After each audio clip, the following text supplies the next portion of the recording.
소설가 이범선 씨가 쓴 소설 중에 피해자라는 제목의 소설이 있습니다. 그 주인공은 최 장로님이라고 하는 교회 장로가 주인공입니다. 그는 교회에서 많은 성도들에게 사랑을 받고 또 외부 사람, 믿지 않는 사람들에게도 존경을 받았던 그런 장로였습니다. 그는 고아원을 세워서 원장 노릇을 하면서 고아원 아이들을 자기 자식처럼 사랑해 주었습니다. 고아원에 있는 아이들도 그 최 장로를 마치 아버지처럼 따르면서 그렇게 좋아했습니다. 세월이 오래 흘러 그 최 장로의 외동아들 최요한이가 이제 결혼할 때가 되었습니다. 최 장로 아들은 고아원에서 잘 자란 명숙이란 처녀를 사랑하고 있었고, 그 명숙이란 처녀도 최 장로 아들을 사랑하고 있었습니다. 그런데 최 장로 부부가 두 사람의 결혼을 결사 반대하고 나서는 것입니다. 반대하는 이유는 명숙이가 고아원 출신이라고 하는 것입니다. 고아들을 자식처럼 사랑해 준 줄 알았던 명숙이는 큰 충격을 받고 물러서게 됩니다. 최 장로는 큰 교회 목사 딸을 며느리로 맡게 되고, 고아 출신인 명숙이는 절망한 나머지 바닷가 낭떠러지에서 떨어져 생을 마감하는 것으로 소설은 끝나고 있습니다. 이 소설은 기독교의 참된 신앙이란 무엇이냐를 묻고 있는 것입니다.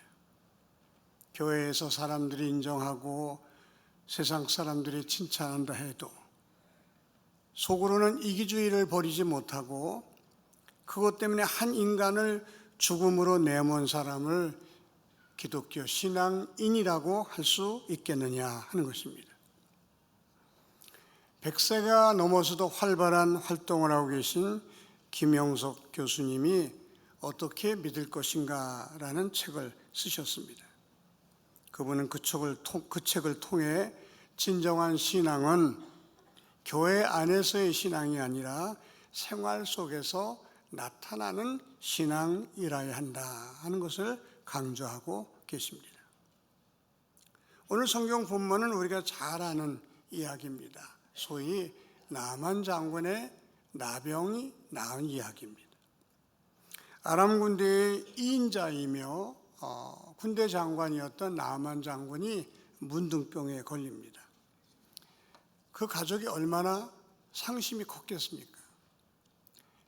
일국의 2인자여 군대 장관이 문둥병이 걸렸으니 본인은 물론이고 또 왕도 큰 근심거리였을 것입니다. 그런데 그 집에는 전쟁 중에 이스라엘에서 잡아온 어린 소녀 하나가 나만 장군의 아내의 심부름을 하고 있었습니다. 몸종이라고 할 수 있죠. 비록 나이 어린 소녀였지만 그 소녀에게는 하나님을 향한 깊은 믿음이 있었습니다. 하나님을 깊이 사랑했던 이 어린 소녀는 종의 신분이었지만 주인을 진심으로 사랑으로 섬길 수가 있었습니다. 그는 주인을 위해서 최선을 다했고 항상 그의 말에는 진정성이 있었습니다. 그는 주인 내외에 큰 신임을 받는 사람이 되었습니다. 그 소녀가 나만 장군이 문둥병에 걸린 것을 알고는 주인님이 사마리아에 계신 선지자님을 한번 만났으면 좋겠습니다. 그분은 문둥병도 고치는 분이십니다. 그런 말을 하는 것이었습니다. 몸종입니다. 전쟁통에 잡아온 포로입니다. 노예가 하는 말을 주인이 신중히 들을 턱이 없는데 이 주인 여자는 그 말을 깊이 받았습니다. 평소에 어린 소녀지만 신실한 그의 모습을 늘 눈여겨봤던 여주인이었습니다. 정직해도 그렇게 정직할 수가 없는 아이였습니다.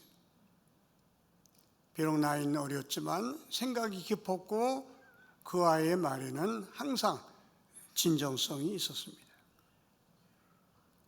어린 소녀의 말이었지만은 여주인은 그 말을 가슴에 담았다가 자기 남편에게 그대로 전합니다. 나만 장군도 평소에 종들이 많았지만 그 여종이 늘 마음이 같습니다. 정직하고 충성스러웠고 그리고 언제나 얼굴이 밝았고 그 여종의 말이라면 믿을만 하겠다. 그렇게 생각해서 외국에 나가서 병을 고치려면 왕의 허락을 받아야 하니까 왕에게 그 말을 그대로 전합니다. 왕도 당신이 신이 많은 아이의 말이라면 틀림없지 않겠는가? 다녀오시오. 그리고 많은 선물까지 내어줬습니다. 나만 장군이 이웃나라 이스라엘에 가서 엘리사에게 문둥병을 고침받고 돌아옵니다. 나만은 이제부터는 하나님만을 섬기겠다고 하는 고백을 하고 그 이후의 이야기는 기록되지 않고 있습니다. 우리는 본문에서 주로 이 나만 장군의 초점이 맞추어져서 그의 그 순종의 신앙을 우리가 배우자고 우리가 들을 때가 많고 또 그것을 은혜 받을 때가 많습니다만 오늘은 본문에 아주 미미한 존재로 나타나는 이름도 없는 어린 소녀의 초점을 맞추어서 잠시 은혜를 나누고자 합니다. 하나님께서 이 본문을 통해서 우리에게 정말 보여주고 싶은 사람은 나만 장군이 아니라 눈에 띄지도 않는 그리고 이름도 밝히지 않는 어린 소녀임을 우리가 알 수 있습니다. 그 소녀의 신세가 얼마나 비참합니까? 전쟁통에 아마 부모를 잃었을 것입니다. 그리고 어린 소녀는 잡혀서 타국의 노예로 말하자면 잡혀온 것입니다. 남의 집에 종살이를 하고 있습니다. 얼마나 원통한 일이고 얼마나 분한 일이고 얼마나 비참한 일입니까? 그는 하려면 날마다 불평할 수 있었고 날마다 증오할 수 있었고 인생을 저주하며 살아도 아마 누구도 그를 흉보는 사람은 없었을 것입니다. 그런데 이 어린 소녀는 그렇게 하지 않았습니다. 우선 얼굴이 밝았습니다. 그리고 주인을 극진히 섬겼습니다. 주인을 사랑했습니다. 불쌍히 여겼습니다. 그에게 문둥병을 고칠 수 있는 길을 열어주었습니다. 오늘 본문이 우리에게 묻는 질문도 동일합니다. 참된 신앙이란 무엇인가 하는 것입니다. 참된 신앙이란 교회에 다니는 것, 봉사 많이 하는 것, 헌금 많이 하는 것, 교회 안에서 인정받는 것, 그것이 참된 신앙이냐? 물론 그것도 필요합니다. 교회 잘 다녀야 은혜를 받을 수가 있어요. 봉사해야 우리가 믿음이 자라고 하나님의 축복을 받을 수가 있습니다. 헌금을 많이 하는 것은 우리 신앙의 고백입니다. 내 신앙이 얼마나 건강한 신앙이냐, 얼마나 성숙한 신앙이냐 하는 것은요, 하나님께 헌금 드리는 것을 보면 우리가 충분히 짐작할 수가 있습니다. 그 교회 생활도 대단히 중요한 것입니다. 그러나 그 교회 신앙으로 끝난다면, 다시 말씀드려 그런 사람이 가정에서 가족들에게 인정받지 못하고 직장에서 손가락질 당하며 동네 사람들에게 외면당한다면 그런 사람이 과연 기독교 신앙인이라고 할 수 있겠느냐 하는 것입니다. 참된 신앙이란 그 신앙이 생활 속에서 나타나야 그것이 비로소 참된 신앙이라고 하는 것입니다.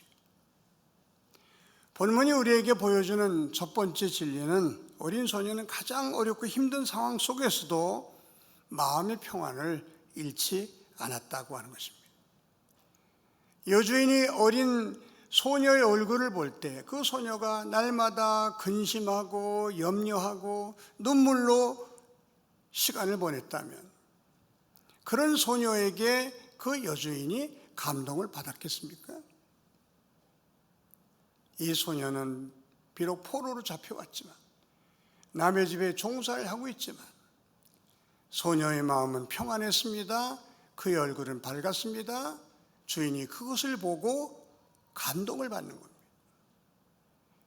지금 제 처지가 어떤 처지냐? 전쟁통에 부모는 잃어버렸고 집은 파괴되었고 본인은 잡혀서 남의 종살이를 하고 있는데 날마다 울면서 세상을 원망해도 시원치 않은데 얼굴이 너무나 평안하거든요. 마음이 호수 같은 것을 옆에서 느낄 수가 있습니다. 저 아이가 저런 얼굴을 하는 이유가 뭘까? 궁금해하지 않겠습니까? 이 상황 속에서 저렇게 평안함을 유지할 수 있는 비결이 뭘까?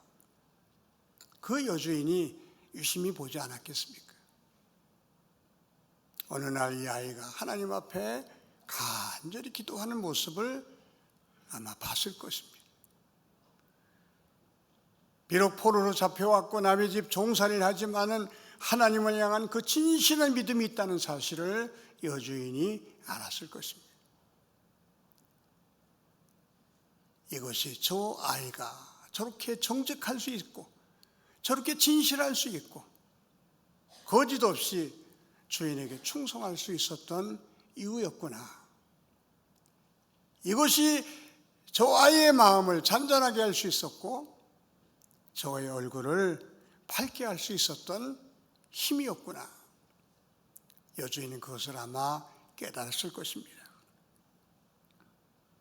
우리가 세상적으로 성공해서 정말 세상 사람들이 부러워하는 모습을 가지고 하나님께 영광을 돌릴 수도 있지만 힘들고 어려운 상황 속에서 절망할 수밖에 없는 그런 상황 속에서 마음의 평안을 유지하고 얼굴에서 기쁨을 잃지 않을 때에도 우리는 하나님께 영광을 돌릴 수 있고 많은 사람들에게 영적 감화를 끼칠 수 있다는 사실을 우리가 잊어서는 안 되는 것입니다.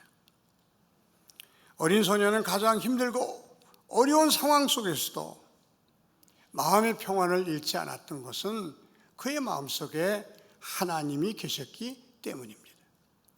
하나님을 깊이 사랑했기 때문입니다. 하나님의 사랑을 깊이 느꼈기 때문입니다.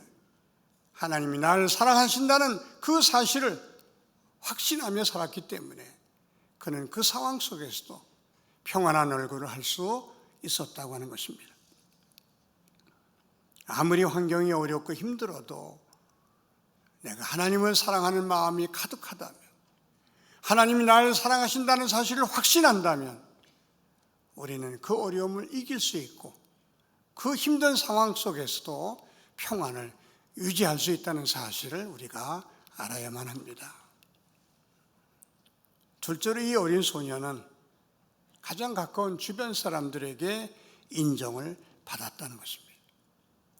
여주인에게 인정을 받았습니다. 나만 장군에게 인정을 받았습니다. 여러분, 생활신앙이라고 하는 것은 내 신앙을 주변 사람들이 인정해 줄 때 그것을 우리가 생활신앙, 생활 가운데서 신앙을 나타내는 사람이라고 말하는 것입니다. 우리는 직접 하나님을 볼 수 있습니다. 하나님의 은혜로 하나님의 음성도 듣고 하나님께 기도하면 응답도 받고 하나님 계심을 우리가 느끼며 살 때가 많습니다. 그러나 믿지 않는 사람들은 믿는 저와 여러분을 통해서 하나님을 알게 되고 저와 여러분을 통해서 하나님을 느끼게 되고 저와 여러분을 통해서 신앙을 생각하게 되는 것입니다. 우리 믿는 사람들이 마음속에 하나님을 모시고 하나님을 모셨기 때문에 우리가 신실한 생활, 덕스러운 생활, 남에게 잔잔한 감동을 주는 생활을 하다 보면 나를 통해서 그들이 하나님을 느끼게 되고 하나님을 알게 되고 또 하나님을 믿게 되는 것입니다. 고등학교 때 저하고 아주 친한 친구 하나가 있었습니다. 예수를 잘 믿는 친구입니다. 근데 고등학교 2학년 정도 되면요, 이제 많이 몸이 성숙해가지고요, 성에 눈을 뜨고 고등학교 남자애들은요, 그 음란서적을 이렇게 돌려보는 게 그 당시에 풍속이었어요. 그리고 그 얘기를 또 쉬는 시간이면 하면 주변에 애들이 많이 모입니다. 재밌게 듣고 또 그냥 크게 웃기도 하고 그렇습니다. 근데 그 아이가 무슨 얘기하다가 이게 다 모이다가 그런 이제 음란한 얘기를 하다 보면요, 어느새 없어져요. 얘가 어디 갔지 찾아보면 저기 멀리 떨어진 구석에서 혼자 성경 읽는 모습을 제가 가끔 보게 됐습니다. 고등학교 2학년임에도 불구하고 제 마음속에 여러 번 감동을 주었습니다. 우리의 신앙생활은 교회 안에서의 신앙생활이어서는 안 된다고 하는 거죠. 물론 교회 생활이 얼마나 중요한지 몰라요. 왜냐하면 이 교회는 훈련소고 학교이기 때문에 그렇습니다. 여기서 우리가 배우는 겁니다. 여기서 겸손이 뭔지를 배우는 겁니다. 여기서 섬김이 뭔지를 배우는 겁니다. 사랑이 뭐고 희생이 뭔지를 교회에서 배우는 것입니다. 교회 밖에서는 배울 데가 없어요. 누가 가르쳐 줍니까? 누가 우리 보고 희생하라고 합니까?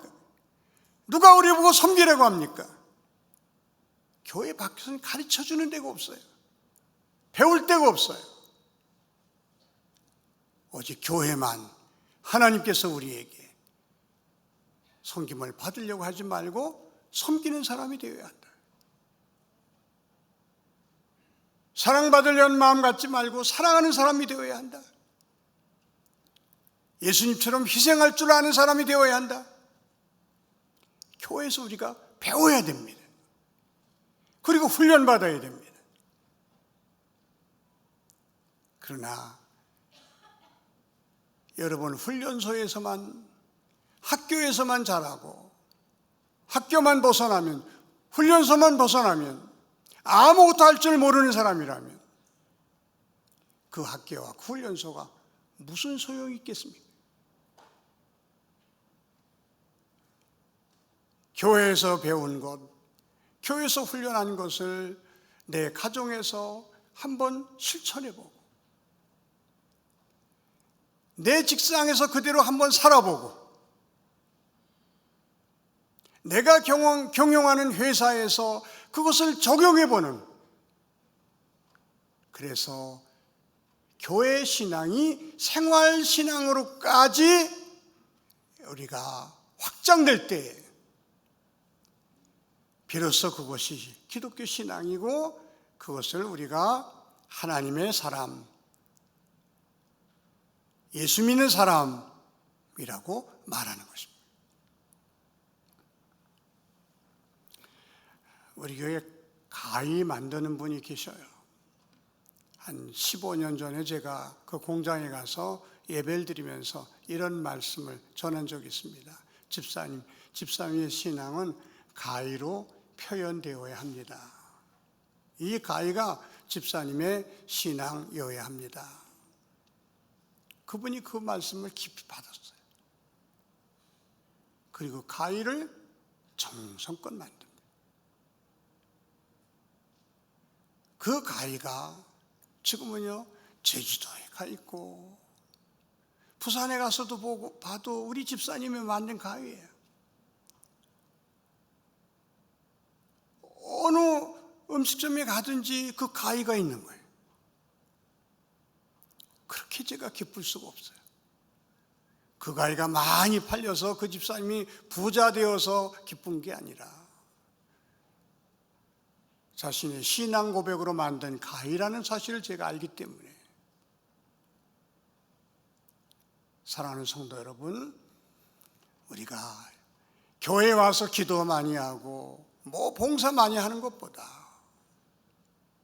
내가 만드는 제품이 하나님 앞에서 칭찬받을 수 있는, 하나님 앞에 부끄러움이 없는 제품으로 만들어내는 것, 그게 더 훨씬 더 중요하다는 사실을 우리가 알아야 됩니다. 교회 안에서 사람들에게 칭찬받고 인정받는 것보다 내 직장에서 저 사람은 정말 신앙인이다, 저 사람은 믿을만해, 저런 사람이 우리 사이에 많아야 돼, 이렇게 인정받는 게 100배, 1000배 더 중요하다는 사실을 우리가 알아야만 되는 것입니다. 교회 안에서 권사되고, 교회 안에서 장로되고, 교회 안에서 높은 직분을 받는 것, 그게 중요한 게 아니에요.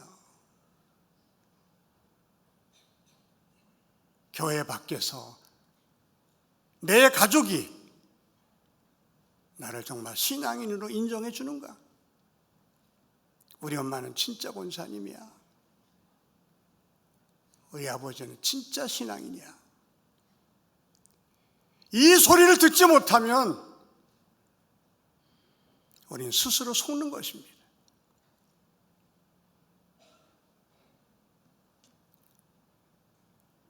직장에서 기독교 신앙인임을 밝히지 못하는 사람들이 얼마나 많은지 몰라요. 경기도청 신우에 가서 예배를 드리는데 한 50명 모여요. 여기 총 인원이 얼마나 됩니까? 그랬더니 파견 나간 사람까지 합치면은 1,500명쯤 됩니다. 그런데 신우회가 50명밖에 안 모여요. 그 신우회 나온 사람들이 기가 막힌 얘기를 하는 거예요. 목사님, 교회 가면 안수 집사인데도 직장에서는 예수 믿는 척도 안 해요.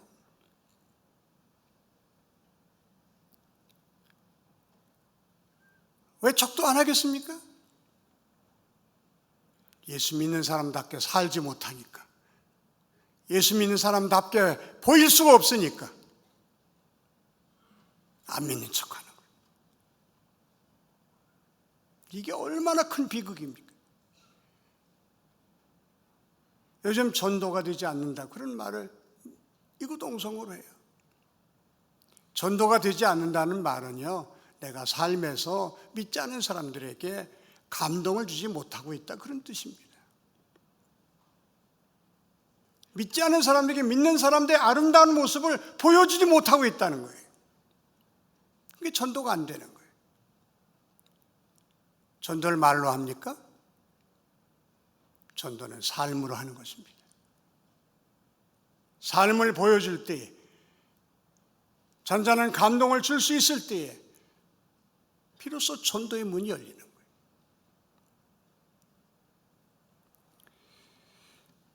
이병욱이란 아주 유명한 대장암 박사가 있습니다. 이분이 수술한 사람 중에 재수술한 사람이 거의 없을 정도로 유명한 분이 이병욱 박사입니다.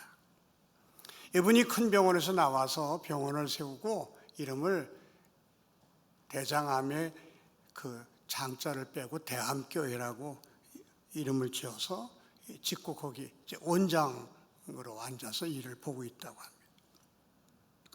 어느 날 어떤 차가 와서 삐딱하게, 그 차선이 있는데 삐딱하게 차를 댔대요. 그래 원장차를 겨우 대고 이제 올라가서 진료를 하고 있는데 한 30분 있다 어떤 청년이 와가지고요, 막 죄송하다고 하면서 제가 차를 긁었다고 하는 거예요. 내려가 보니까 차를 급히 빼다가 반발을 확 먹었어요. 대충 70만 원에서 한 150만 원 정도까지 나올 거다, 그런 짐작이 들더래요. 근데 보니까 택배하는 청년이더래요. 이 청년이 하루 벌어 얼마나 벌까, 그런 생각이, 안타까운 생각이 들어서 청년, 내가 알아서 할 테니까 걱정 말고 가요. 그랬더니 미안해서 쩔쩔매면서 감사합니다, 감사합니다 그러더래요. 청년, 교회는 나가나? 아닙니다. 그럼 교회 나가면 좋겠네. 예, 알았습니다. 그리고 한 3주 만에 이 청년이 또 왔어요. 바카스 한 박스를 들고 원장님 감사합니다. 지난번에 원장님이 봐주지 않았다면 저는 아마 크게 회사에서 어려움을 당했을 것입니다. 원장님 너무 감사합니다. 감사해서 인사드리러 왔습니다. 바카스 한 박스를 놓더니 나가면서 원장님 지난주부터 제가 교회 다녀요. 이병옥 박사가 그 사건을 계기로 삶으로 전도하자 그렇게 책을 하나 썼어요. 그 책에는 삶으로 전도한 수많은 이야기들이 기록되어 있습니다. 이 어린 소녀는 삶으로 자기 신앙을 보여줬기 때문에 여주인을 감동시킬 수 있었고 나만 장군을 감동시킬 수 있었고 나만 장군을 엘리사에게까지 인도할 수가 있었다고 하는 것입니다. 사랑하는 성도 여러분, 교회 안에서의 신앙으로 머물면 우리의 신앙이 스스로 속는 신앙이 될 수 있어요. 성경은 분명히 말합니다. 행함이 없는 믿음은 죽은 믿음이라. 행함이 없는 믿음은 죽은 믿음이라. 죽은 믿음으로 어떻게 구원을 받을 수 있겠습니까? 죽은 믿음으로 어떻게 하나님의 축복을 받을 수 있겠어요? 죽은 믿음이야. 생활 속에서의 믿음을 나타내지 못하는 믿음을 말하는 것입니다. 교회 생활 따로, 가정 생활 따로, 교회에서의 모습 따로, 직장에서의 모습 따로, 믿는 사람끼리의 모임에서의 모습과 믿지 않는 사람들 속에서의 모임의 모습이 다른 이것을 행함이 없는 믿음, 즉 죽은 믿음이라고 하는 것입니다. 오늘 성경은 우리에게 비록 어린 소녀지만 생활신앙으로 그 주인을 감동시켰듯이 너희들도 생활 가운데 신앙으로 주변 사람들을 감동시킬 수 있는, 그래서 그 감동을 통하여 그 사람을 주께로 인도할 수 있는 참 믿음의 성도들이 되었으면 좋겠다. 그 말씀을 하나님이 오늘 우리에게 하고 계십니다.